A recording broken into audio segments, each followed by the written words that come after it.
Білім абылы ұстаздан оқуға өмір арнадық. Ұлылар жолын ұстанған ұстаздық жолды таңдадық. Ізімен жүріп ыбырайдың ізгілік жолын таңдармыз. Ахметтей ұлылардың сап кеткен жолын жалғармыз.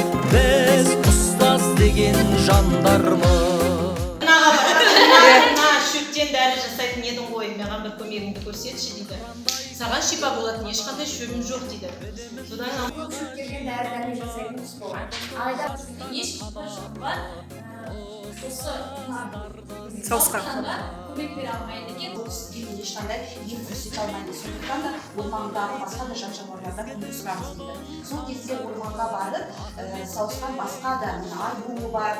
Ормандағы бір емші тоқылдаққа кетті. Тоқылдақ айтады, мен саған ешқандай көмек бере алмаймын. Сен әу баста өзіңнің аузыңа ие болу керек еді. Сауысқан, есі неге ауысқан? Көп сөйлеймін деп орманда тілі ісіп жабысқан.